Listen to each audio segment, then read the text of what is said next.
You ever lie awake at 2 a.m. rehearsing the conversation you wish you had with someone that hurt you? That one last message, that one final call just to say, hey, why'd you do that to me? Or can we just clear the air? I've been there more times than I would like to admit. Romantic breakups, best friends who ghosted you, family members who left wounds wide open with words that they never took back. Every time I thought, if I could just have that one last conversation with them, if I could just have that one last call with them, maybe I'll feel better. But here's the truth no one tells you. That one last conversation you think will heal you, 9 times out of 10, it hurts more. You leave feeling awkward, smaller, and somehow more broken. And if that's ever happened to you, stick around, because in this video, I'm going to break down why we crave closure so deeply, when it's worth going back and when it's not, 10 powerful reasons to why you don't need that closure, a simple practice to finally move on, and how to stop yourself from texting or calling that person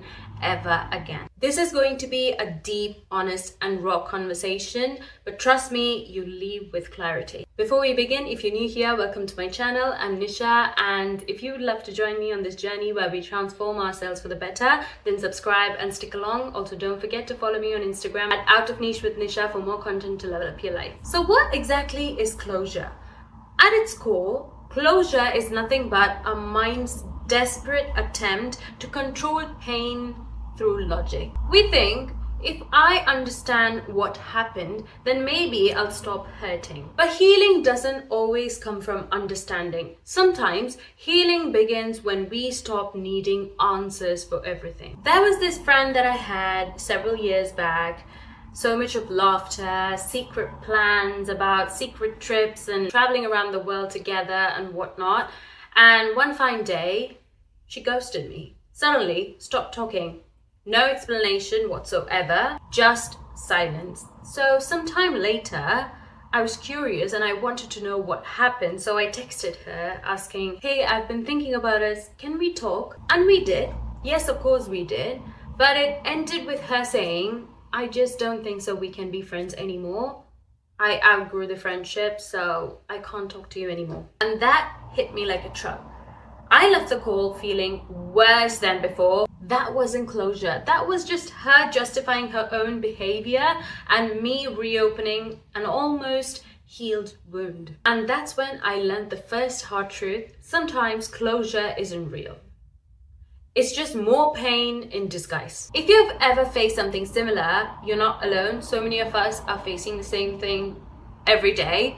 I struggled a lot growing up, but now I'm at a position where if my best friend were to stop talking to me tomorrow, yes, that would hurt me, but I wouldn't long for closure. Of course, I would try to talk to her immediately, but if she decides to walk away, ghost me, or not give me an explanation, I'm not going to be begging for it, because I finally learned my lessons. And I don't crave for closure from anyone, and I would never crave for closure from anyone ever in my life again. Let's make one thing clear. Not every relationship that ends deserves a final conversation. And we need to know which ones do and which ones are not worth it. Closure might be worth it if the person is emotionally mature. There's mutual respect, even if the relationship ended badly. They acknowledge their part in what happened. You've both taken time apart and grown individually, and you're not going in a hurry to change them, but just to open up and release. If that's the case, then closure might be worth it. But here's when you absolutely should not go back. That's when they have gaslighted or manipulated you. You were constantly blamed or invalidated. You left the relationship feeling emotionally drained. They've already shown no remorse. And every time you engage, it reopens a healed wound. If that's the case, then it's a big no. These kinds of relationships don't need closure. They need distance. Because sometimes the only closure that you can give yourself is the peace you get in their absence. If you face something similar, or if you have any advice, then please leave it in the comments below. I'd love to give it a read. Let's go a bit deeper. I have 10 soul-shifting reasons to why you don't need the closure that you're so badly obsessing over. The first reason is you're reopening a door the universe already closed. The relationship ended for a reason. Whether it was betrayal, incompatibility, or outgrowing each other, life already gave you a clear sign. Going back to that person for closure is like force opening a locked door that only leads to more pain. Trust that the door actually closed for your protection and that it's not a punishment. Because you know what? The universe always protects you. It's just us that cling to things that's actually not necessary for us. The second damn reason is that you're searching for validation from someone who invalidated you. Let me tell you a truth, honey. The person who hurt you might never see your pain the way you feel it.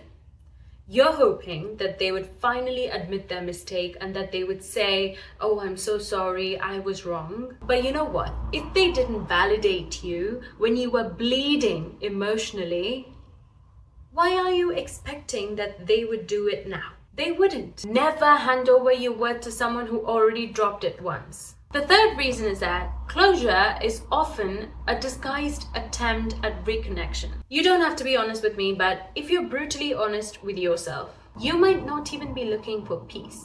You might just be hoping that they would say, "Oh, I miss you so much. I'm so sorry. Yes, I was wrong. Let's try again." Please be real.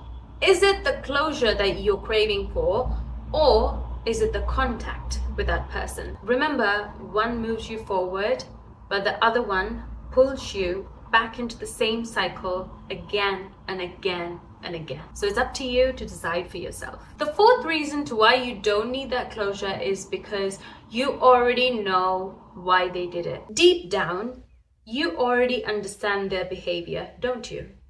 From the very first time you met them, you already spotted all the red flags. You've already seen them doing this to several other people. So you already knew it, but you just didn't want to accept that they would do the same thing to you. Maybe they lacked emotional maturity.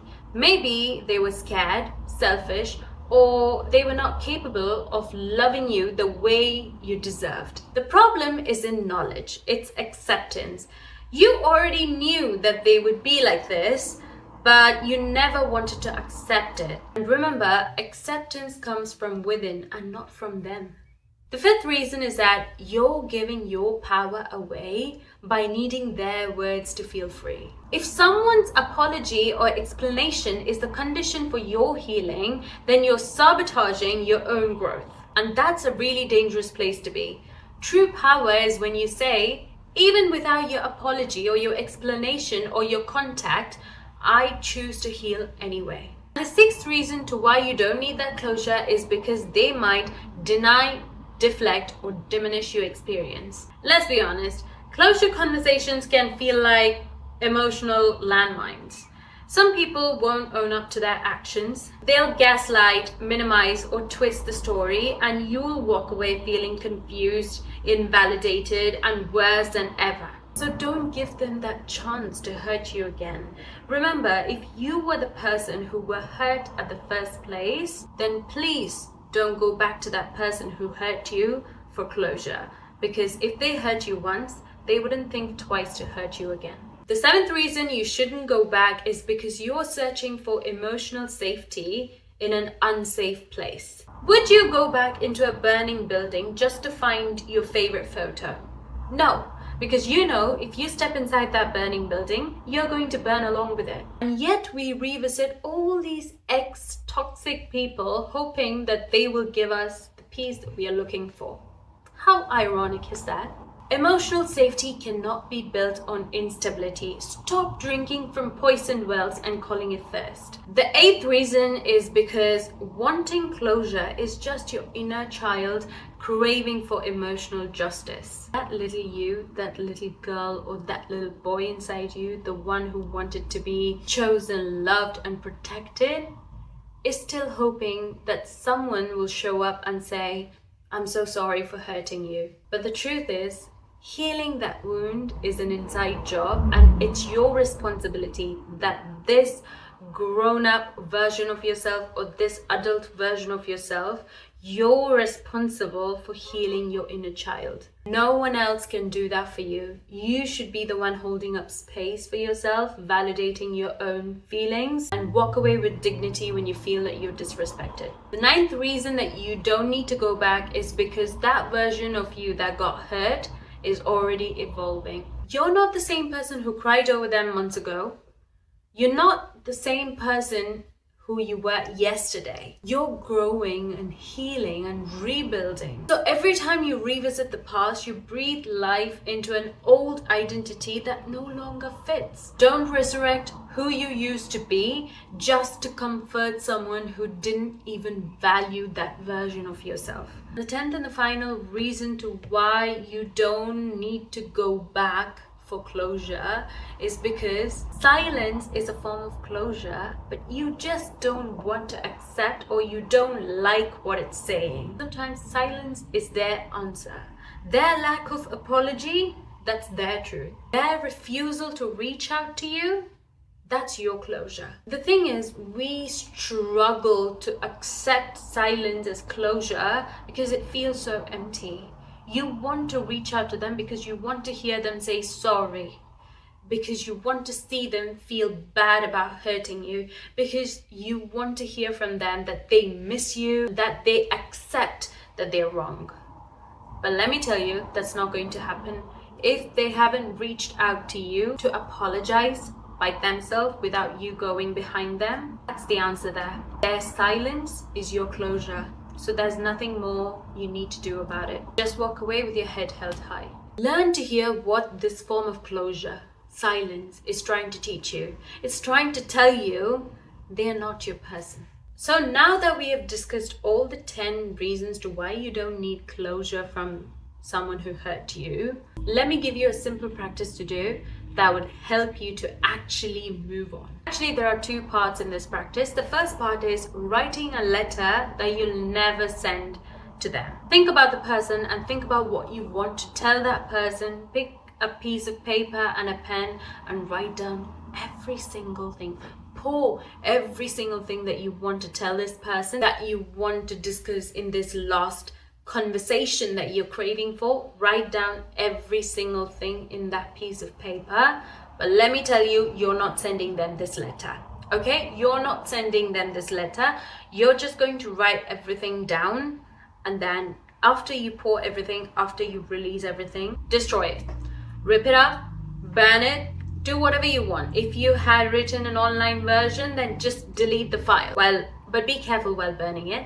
So do whatever you want, just destroy that letter, because now you poured everything out, and by destroying it, you're releasing the urge to go back to them. This works because it's not about understanding them, it's because you're giving yourself a chance to understand yourself. And you physically destroying that letter is the evidence that you don't need to go back to them ever again. And then the second part of the practice is I want you to write down 10, maybe 5 reasons to why you actually stopped talking to that person, or why the relationship ended, or whatever the reason was to why you're not talking to that person anymore.